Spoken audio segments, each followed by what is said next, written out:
Okay, Catherine, I'm going to turn my camera off and I'm going to start letting people in. So I'll count you in.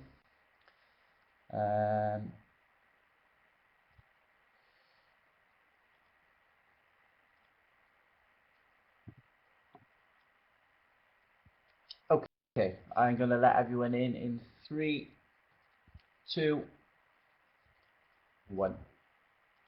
Naam da, everyone. Welcome to the Wales Biodiversity Partnership Conference 2020. We've come to a very special part of our programme in the form of the launch of the National Peatland Action Programme. My name is Catherine Dygan. I'm currently on secondment from Natural Resources Wales to the UK Joint Nature Conservation Committee. JNCC is the UK Government and Devolved Administration's advisor on all aspects of national and international nature conservation. Before we meet our speakers, I have a few items of housekeeping to mention. Questions can be asked through the live chat and they'll be picked up at by the moderators. We also welcome questions in Welsh. Further details on all the presentations and the speaker's biography can be found on the conference website, and all these sessions will be recorded and available afterwards through the website.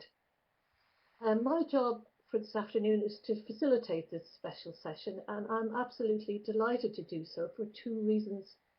I've been involved in some of the early work while in NRW, and I grew up surrounded by some of the best raised bogs in the world, so peatlands are very close to my heart. But first, let me introduce the speakers. We will shortly be joined by Rhoswen Leonard, who is Project Manager for the new Peatland Action Programme in NRW, and Peter Jones, who is Lead Specialist Advisor for peatlands. However, we will start now with a video launch from the Minister for Environment, Energy and Rural Affairs, Leslie Griffiths.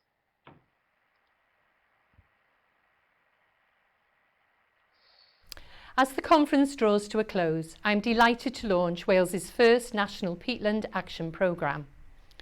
The programme for government identifies biodiversity loss and climate change as urgent threats to our natural environment. The National Peatland Action Programme provides decisive action to enhance biodiversity, help manage flood risk and keep our vast carbon stocks locked in the ground. I have seen for myself the direct benefits of peatland restoration at Cwrs Caron National Nature Reserve near Tregaron, and I wish to thank our many partners for all the efforts made to date. However, it is now time to set our ambitions even higher. This is why I'm pleased to be making significant core funding available to restore peatlands at scale and pace, established a dedicated national peatland team and produce a national map of Welsh peatlands. Wales has a global responsibility as custodians of this unique natural resource to ensure it is in the best possible condition for our future generations. Collaborative work with partners is central to our approach. We cannot do this alone. This is why I am so pleased to see NRW's commitment to reconstitute the Welsh Peatland Action Group. I wish to pay particular thanks to Dr. Pete Jones and Dr. Rhoswen Leonard for their efforts in meeting the challenge I set less than 18 months ago to develop and commission Wales's first national programme. This has been a remarkable team effort between Welsh Government and NRW. In the coming months, I'm very much looking forward to seeing the national restoration effort for myself, and especially the longer-term environmental benefits brought about as a direct result of this funding. I'm delighted to be handing over to Dr. Leonard, Wales's National Peatland Programme Manager, to introduce this exciting initiative. Diolch Catherine am y cyflwyniad a diolch i'r gweinidog am lansio'r rhaglen weithredu genedlaethol ar fawndiroedd. Thank you Catherine for the introduction and to the Minister for the official launch of our National Peatland Action Programme.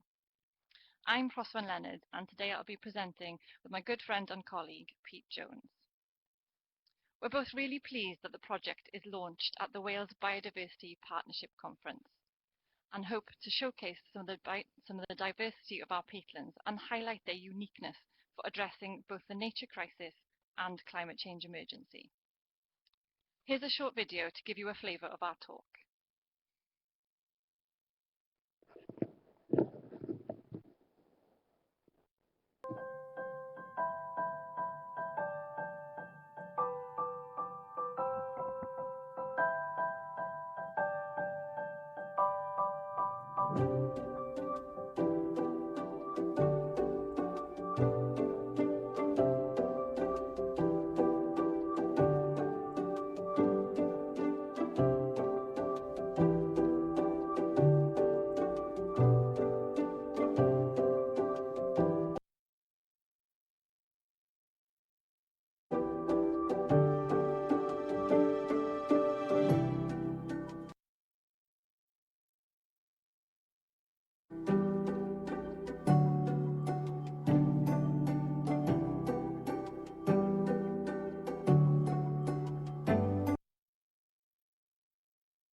Is the slide? I can't see the slides. I don't know.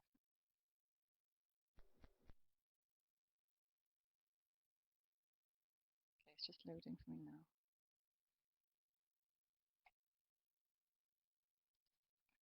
Right, okay. So peatlands come in a range of shapes, sizes, formations, and ultimately variable in the biodiversity that they host. I don't know, my slide keeps moving forward independently. Sorry, back to this slide. Peatland diversity extends beyond its physical boundaries. I believe that the rich diversity of words that we have to describe peatlands results from the diversity of the peatlands themselves. And to demonstrate this variability, I want to highlight 7 important peatland habitats that are of international significance that we host here in Wales.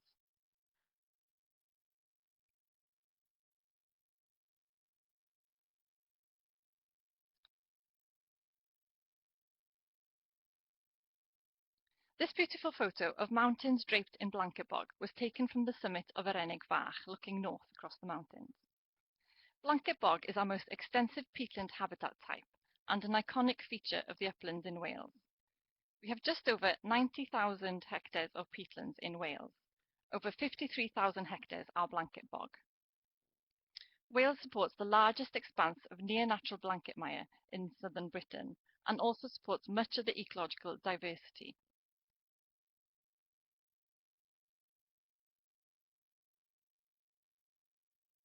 Here's an up-close image of the blanket bog on Foel Boeth. You can see heather, lichen, bog asphodel and cotton grass, but there's so much more than what's visible from this viewpoint. In preparation for this talk, I asked some of NRW's best peatland surveyors for the personal best number of species recorded in a single quadrat. Dave Reed returned a figure of 29 species in a single 1 by 1 metre quadrat on the Mig-9th. Interestingly, he highlighted that only 5 or 6 of those species were vascular species, with the remainder beneath the heather canopy. Dave beautifully likened this to this habitat to a miniature rainforest.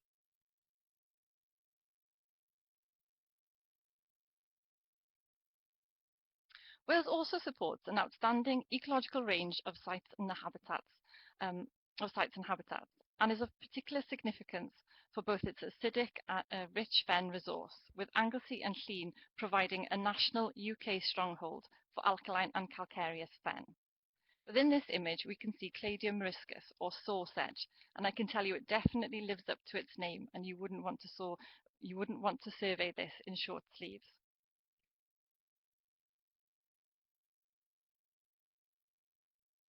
Next up is alkaline fen. This is also quite a rare habitat type. Alkaline fen is dominated by black bog rush. There's as much of this habitat type on Anglesey as there is in the whole of England.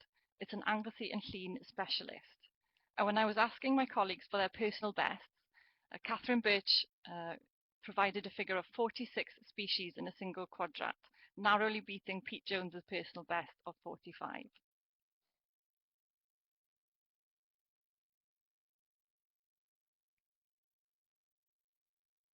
So in this image, you can see Llyn Tina Mynydd site near Betws y Coed.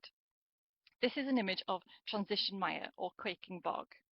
There's about 330 hectares of this, and it's widespread throughout Wales. John Ratcliffe, I believe, is currently developing an NRW-led life bid to restore some of our most important sites.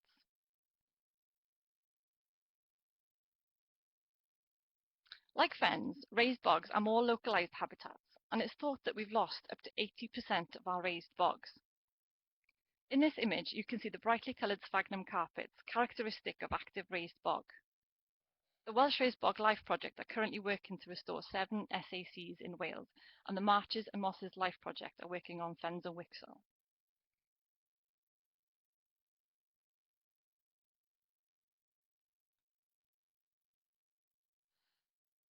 The seventh habitat I wanted to discuss and describe to you is the Rhyncosporia pool. This is a habitat that's nested within some of our best raised bog and blanket bogs in Wales, and they are jewels within these habitats. A rare European habitat comprised of white beak sedge and rare sundews. There's only about 15 hectares of this habitat in total in Wales.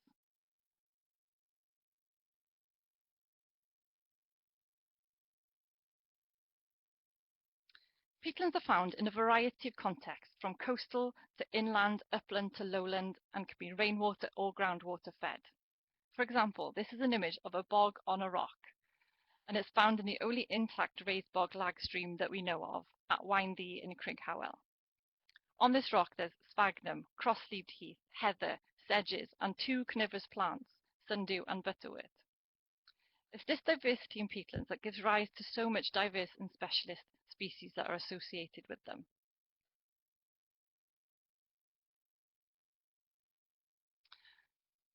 And these specialist species, are largely declining. The importance of deep peat for biodiversity is reflected in the 169 SSSIs notified for one or more peatland biological interest. There's over 47,000 hectares of peat represented on 250 SSSIs in total. That's over half the peat resource designated.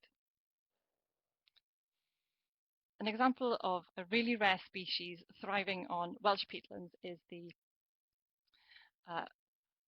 fly orchid. So the beautiful image on the right of this slide was taken by Catherine Birch earlier this year in the spring on Nantisaf near Llangefni. Fly orchid on Welsh peatlands is the only wetland population of this rare orchid.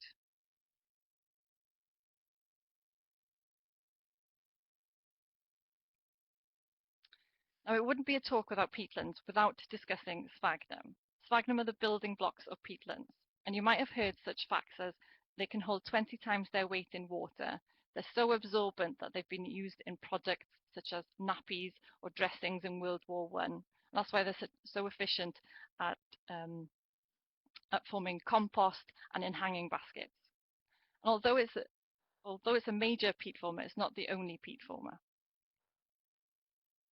Wales has around 33 different sphagnum species, and the diversity of these sphagnum species is really important for peatland resilience to change. So, for example, when we restore peatland sites and we create new conditions, we need different species to be able to colonise those new conditions. For example, pools behind a bund in a ditch. We've raised the water levels. but we want that to colonise and be carbon accumulating. And Sphagnum cuspidatum is usually the first to colonise the really, really wet pools and wetter areas, after which more terrestrial sphagnums sphagnum can colonise. And this diversity of sphagnum is really important for the resilience of peatlands and the recovery of peatlands.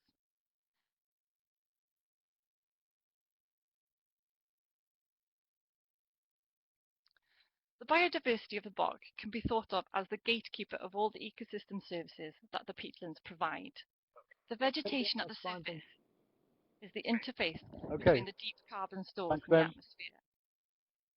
In a healthy system, this is the dominant interface of mass exchange. Carbon is accumulated through the vegetation at the surface. You can see the different colours in the layers of the peat profiles in the images above. These reflect the different vegetation types through the peatland's history and shows how critical the surface vegetation is to the carbon stores of the peatlands.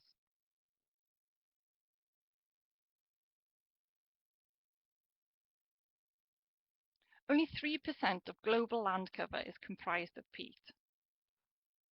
But peatlands contain more than twice the amount of carbon as the world's forests. The world's peatlands contain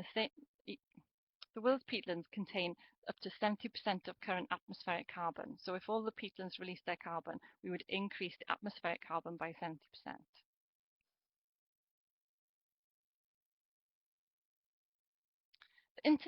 The interlinked benefits of peatlands in good condition for both nature and climate are undeniable.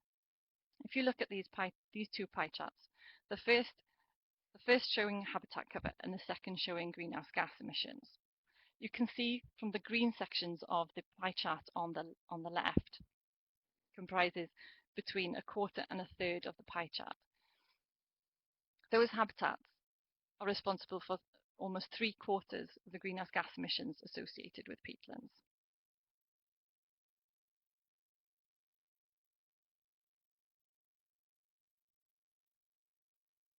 Of our remaining peatlands in Wales, 90% are in unfavourable condition. We've had lots of attempts in Wales to improve the condition, and that has worked in a localised fashion. We've had various LIFE projects. We have Section 16 management agreements, predominantly delivering on SSSIs. We've had various sustainable management scheme projects, glass tier, peatland code, wind farm funded projects, and other ad hoc restoration. But while there are still peatlands that look like this, we still have work to do. And I'm going to hand over to Pete Jones, who's going to talk you through the National Peatland Action Programme. Thank you, Rhoswen. Thank you. Can I just have a quick hand up just to make sure I'm audible? This from Rhoswen. Just give me a wave if you can hear me. Great. Yeah. Thank you, Rhoswen, for that lovely review of the diversity and importance of the peatland resources of Wales. And good afternoon, everybody. My name is Pete Jones, and I'm going to talk now about the programme which the Minister has just launched.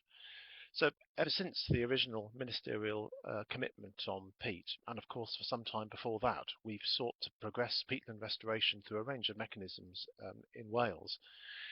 But since the publication of the IUCN UK Peatland Strategy in 2019 and the declaration in Wales in 2019 of a climate change emergency, and also the many high-level references to a nature crisis, these have all underlined really the need for something much more substantial and planned into the future, namely a coordinated national programme with core funding and staffing. Welsh Government fully recognised this need, and this led to the ministerial decision in June 2019 to task NRW with developing the programme. And then towards the end of that year, the decision to fund the first year of restoration activity in 2020 to 2021 through an allocation of just over 1.6 million for a groundworks programme, both through direct NRW effort and grants to partners. During this phase, we also recruited the project staff. You'll already now have met Rhoswen as the project manager, and you'll meet our other colleagues shortly. The program itself has been just issued on NRW's website. We'll issue a link in a little bit. It's organised according to 6 priority action themes, which reflect the key areas where we've really got to achieve progress if we're going to respond to the dual challenge of the nature crisis and climate change emergency. But we've also defined 3 main cross-cutting elements which are needed to underpin action. And what we're going to do now is describe each of these in turn, starting with the 6 priority action themes. So the first of this is peatland erosion, and this is a lovely low-level unmanned aerial vehicle image of peatland erosion on the Mignite in Conwy. Rhoswen and I had the pleasure to visit this with Beth Ann Beach from the National Trust not so very long ago, along with Gareth Roberts. And it's a widespread issue in Wales, peat erosion. It's more or less wholly confined to upland sites and typically presents as complicated patterns of gully erosion with areas of bare peat. Peat erosion leads to the essential biophysical template on which the peatland habitat is formed and sits, namely the peat profile, and it causes the inwash of significant amounts of particulate and dissolved organic carbon to watercourses. Now, luckily, areas of wholly bare peat are unlikely to much exceed 100 hectares in Wales, but the eroded landscapes in which they sit are very much more extensive. And even where bare peat has kind of revegetated, these systems still exert a very strong drainage effect. So we're very keen to have this as one of the priority action themes, not least because it's going to get worse and get harder to restore with climate change. And we have a variety of techniques to address this. It's been our pleasure to work with the staff in the Brecon Beacons National Park Authority during this first year of funding through a series of projects to address erosion. This is following on from earlier projects the park have undertaken. And the methodologies for erosion management or restoration can include gully edge reprofiling as shown here, and the blocking of erosion gullies to hold water back as shown in this slide, kindly provided by Richard Ball, and in this image of a project led by Martin Clift of RSPB on the Mignite. These techniques have only been adopted relatively recently in Wales, but we've seen some very good results, and in the coming 4 years we plan to make significant progress in the restoration of erosion based first on an assessment of its extent in relation to water quality priorities, and then a continuation of our efforts to focus on gully blocking and reprofiling. Our second major priority action theme concerns peatland drainage, and I start this little session with this impressive aerial image of a part of the Mignite some 10 years ago taken by the Royal Commission, which shows a remarkably intensive drainage network and with a series of diggers busily blocking up the drains. Drainage on these systems was undertaken in the belief that it would achieve significant improvements in sheep productivity across what were already rather marginal lands in this respect. And a study undertaken by CEH suggests we have a minimum remaining open drainage length in Wales of some 1,500 kilometres, although we have blocked around, well, at least 800 to date. RSPB can be credited with launching the first large-scale attempt to address this through their very first LIFE projects on Berwyn and Mignite, and lots of other projects have worked on this since, but we're nevertheless left with a great deal of open drainage. Drains come in all shapes and sizes. This is one of our larger ones, capable of happily swallowing people, but all have the effect of causing water table drawdown in adjacent peat, and ultimately the oxidative wastage of peat above the water table and the subsequent release of carbon to the atmosphere. As I said in the earlier picture, we've got a range of very good techniques available for blocking drains. This is a photo from the LIFE project led by Justin Hanson on Anglesey, where a series of drains on lowland peatlands were blocked. This was particularly tricky because drains had to be blocked while also preserving the influence of groundwater flow across sites, and we gained a huge amount of experience as part of that project. So In terms of the next priority action theme, which is the sustainable management of upland peatlands, this concerns work to try and address blanket bog degradation, where this has been heavily affected by past adverse management and ongoing nitrogen deposition and drainage to such a degree that the normal blend of peat forming species has been disrupted to leave just a very few species dominant. And just to illustrate this, I'll present here what might be a water vole's eye of one of these systems from just above ground level or at ground level. This is a blanket bog dominated by purple moorgrass millennia, often referred to as the millennia deserts of mid Wales, and you can see here a thatch of litter with very little in the way of sphagnum mosses or ericaceous species present, and there's some evidence to suggest these may be quite potent sources of greenhouse gas emissions. Now, this is a big issue in Wales. This kind of landscape occupies getting on for 25,000 hectares of the Welsh uplands. And if we're going to tackle this, that's going to be quite a job. We've had a series of attempts at thinking about life projects to address this, none of which came to fruition. And it's the case that there are often no obvious linear drainage features which one could tackle to obviously restore these sites. So an awful lot of the solutions will revolve around achieving sustainable levels of grazing, often preceded by mowing to enable grazing in the first place. And I think increasingly we're beginning to realize that there is a role for this new technique which has been developed, which is referred to as low contour bunding. And we'll show you a video of this in a minute. This is where effort to restore hydrology goes beyond simple ditches to create a very low bund, rather lower than you're seeing in this picture, of tightly packed in nice watertight peat just to step up water levels on gentle slopes, and it can work well, and we think there's a lot of potential for slowing the flow of water from these sites. And I think during the programme we're going to seek opportunities to implement restoration and sustainable management across upland peatlands with a focus really on two big themes: locations where habitat degradation is associated with a large fuel road and consequent fire risk, and locations where climate change is most likely to hamper the restoration of bog from heavily modified precursors.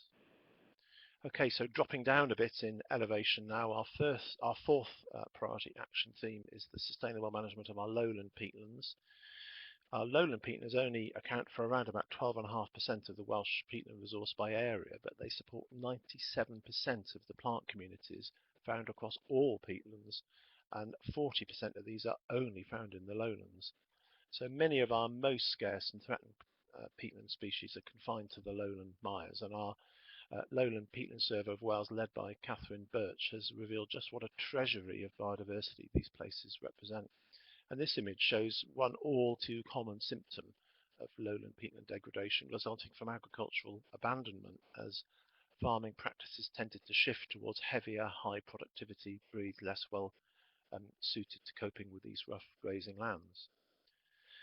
So we have a range of techniques which we can use to address this kind of abandonment or dereliction, as it's often referred to. One is large-scale mowing and collection of biomass with a technique that was pioneered by Justin on the Anglesey Fens, and it's fantastic that NRW now has will soon have two of these machines in its fleet, one working on the Raised Bog project in mid Wales and the other coming to North Wales, funded out of a separate capital grant this year from Welsh Government.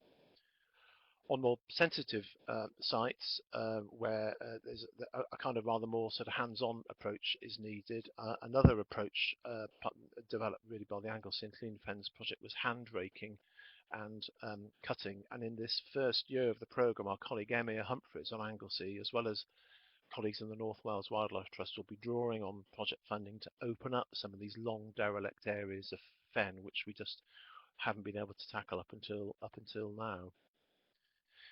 The whole purpose of this is really to lead on to sustainable ongoing management, and this is a proven approach which the Life project on Anglesey demonstrated, and the proof of the pudding is literally in the eating. Here is some hardy cattle on Cors Pedalio. This calf on the left-hand side of the picture was probably the first calf to set foot on this site for a generation. But even heavier, perhaps more specialised breeds can also do well if you get the timing right. Okay, well, drainage is just as much of an issue on lowland sites as it is in the uplands. I'm just going to ask Adam if he would mind playing the video quickly.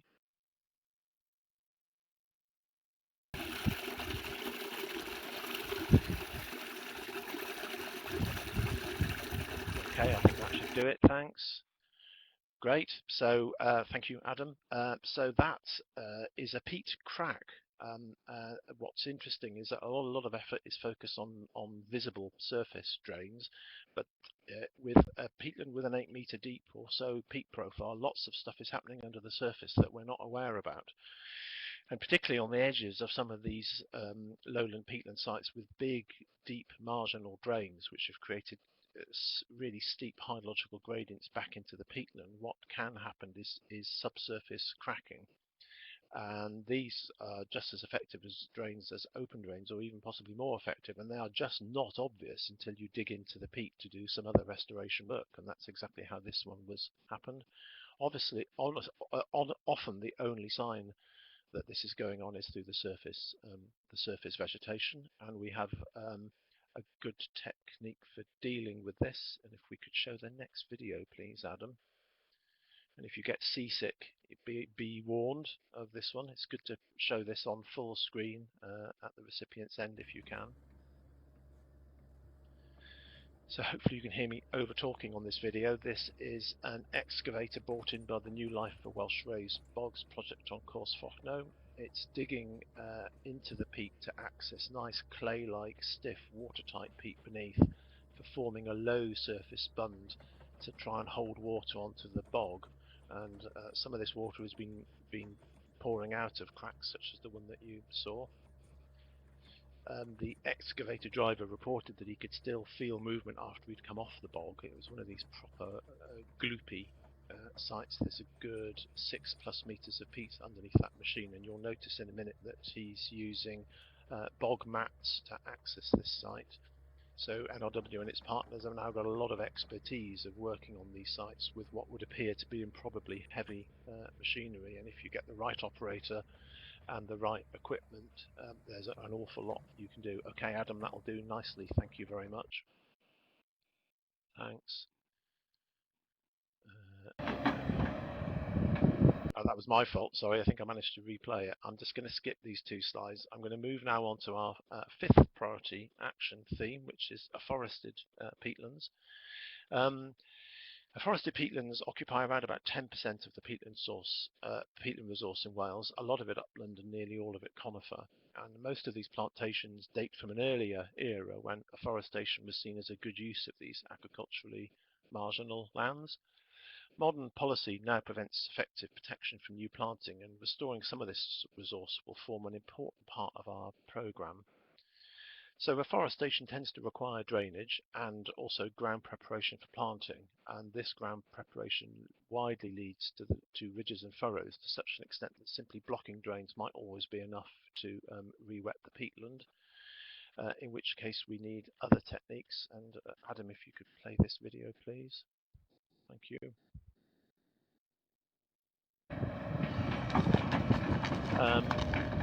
Yeah, this is a little loud, so I won't overtalk this.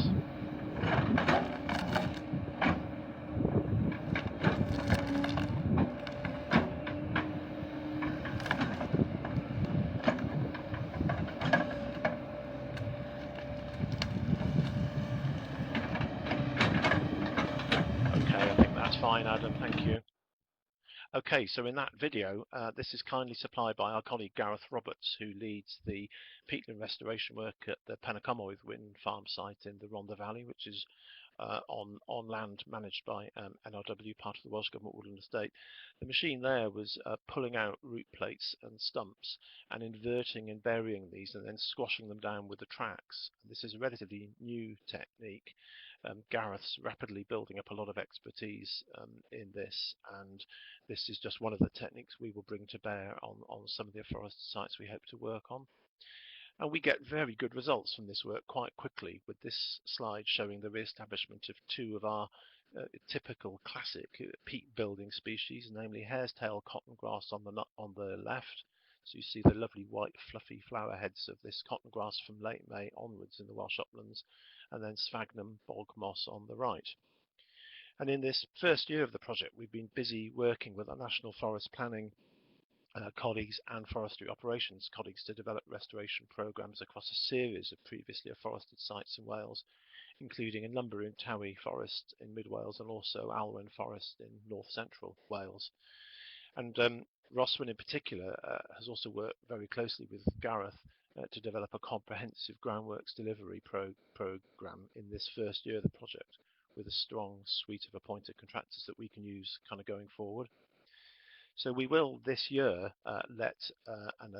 commission a reassessment of the forested peat resource, and along with NRW's work to develop forest resource plans, we're going to work hard to select out sites with good restoration, with good potential for restoration to open peatland.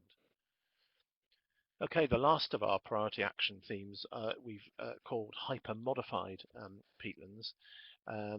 These are generally deep drained with very little or no semi-natural vegetation remaining, often occupied by improved grassland, and we have around about 7,000 hectares of this, and these represent some of our very most potent emissions hotspot in Wales, with the land on the right in this image kicking out around about 30 tonnes of CO2 equivalents per hectare per year, compared to something like just 0.8 for re-wetted peatland. We're not committing ourselves to any specific area restoration targets for this sector in the first 5 years of the programme, but we're going to use this time to really get to understand the resource and establish dialogue with some of the key land managers to understand their requirements and to try and determine what might be possible in terms of a spectrum of measures ranging from relatively simple application of wet agriculture options all the way through to a new approach called paludiculture, basically growing sphagnum for commercial usage. Okay, getting a little bit short of time here, so just going to move on to a brief consideration of our 3 cross-cutting national coordination themes. And this is a slide concerning the first of these, which is all around national coordination to better brigade our efforts together. I mean, there is an acute need for us to support Welsh Government and to work together with partners, including in the academic and research institution sectors, to address evidence gaps and host national scale spatial data on peat and condition. And this is going to include the new Welsh peat map commissioned by Welsh Government, as well as information on carbon stocks, greenhouse gas emissions, restoration activity to date, etc. And I'll show you a slide in a moment of a mock-up of a data portal that we're developing. But a very important part of our role will be working with our area statement colleagues to embed some of these peatland priorities within area statements, which are our principal tool really for promoting and implementing the sustainable management of natural resources in Wales. And we'll also be reconvening the Welsh Peatland Action Group and trying to kind of jumpstart its function into a more strongly delivery focused forum.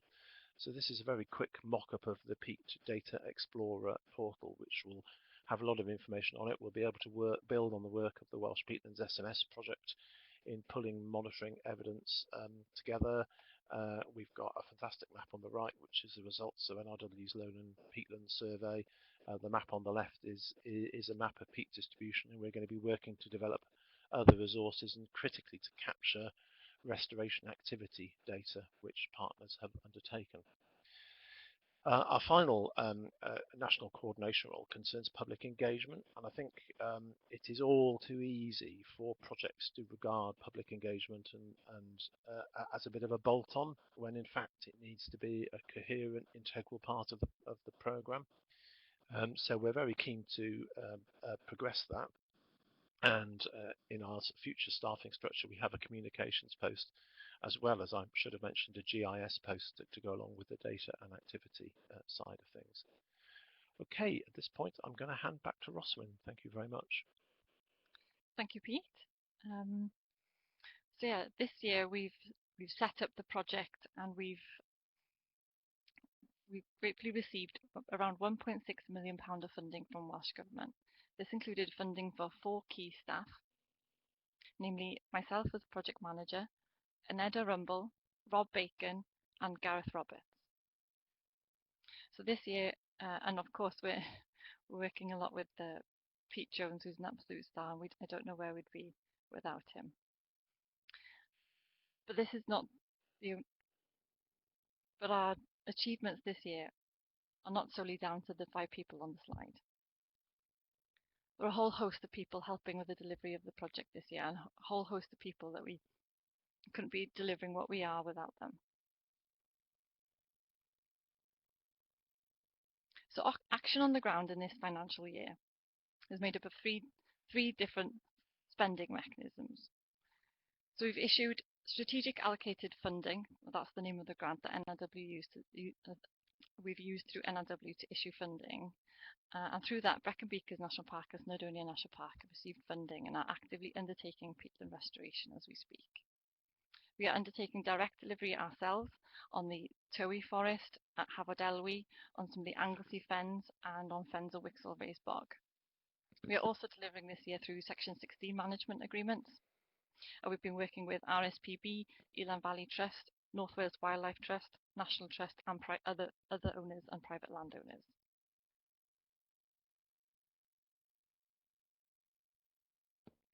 In closing, I'd like to highlight that the National Peatland Action Programme is not only about peatland restoration, but building partnerships, collaborations, and supporting a coordinated effort on peatland restoration. This is the programme we've needed for the last decade, and we're indebted to Welsh Government and James Cook in particular for making this a reality. Given that I'm closing, and he'll hate me for saying this, but Welsh peatlands are also indebted to Pete Jones for years of hard work and passion for peatlands. Getting the programme to this point has taken real dedication. I sincerely hope that we've conveyed our passion for the programme today, and I thank you for your time this afternoon, and we'd be happy to answer questions. I'll also post a link in the chat to the downloadable PDF version of the plan in its full. Thank you. Thank you so much, Peter and Rhoswen. That was fantastic, and I'm really delighted to see such a great conversation going on in the chat. So this will probably run for days and days, really. I'm sure lots of people will be in touch with you. I now have the impossible task of picking out just 1 or 2 questions.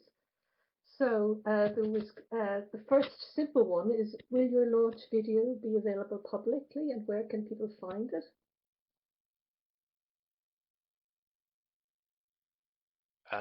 Okay, sorry, yeah, sorry for the delay there. So we will be producing a bilingual version of the video, and we'll be happy to release that. Okay, there was lots of interest in those videos of the big machines. Somebody is interested in hiring them. I'm not sure if that was a serious question, but you might like to comment on that. But there was also a question around the risk that might be associated with using those heavy machines on quite sensitive environment, and indeed in terms of any risk to the historic environment or archaeology associated with our sites. Could you comment on that, please? I think that's a very fair question.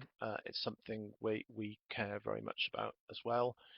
I think it's worth noting that most of the symptoms of degradation that we've seen this afternoon are probably also very bad in terms of impacts on the Paleo-Environmental Archive within Peat.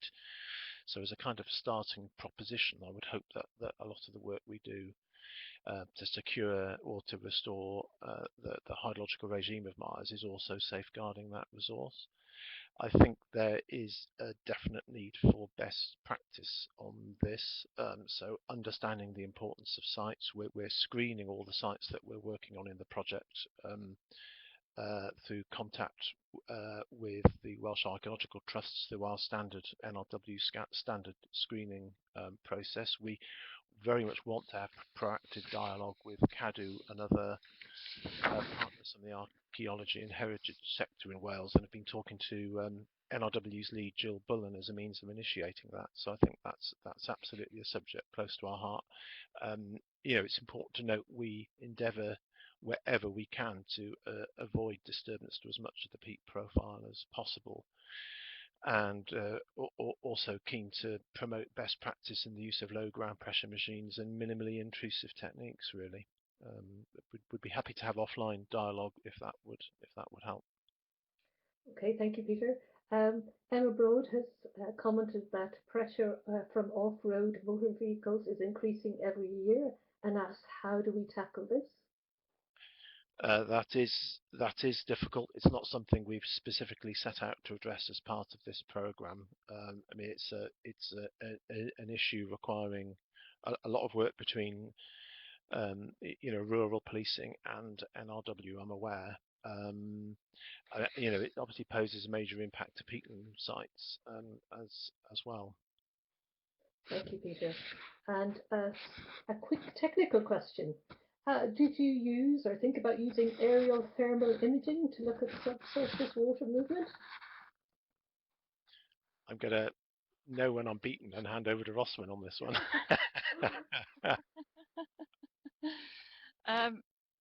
We haven't yet, but I hope part of the plan going forward is going to be looking at how we can use new and innovative technologies to help us with peatland restoration.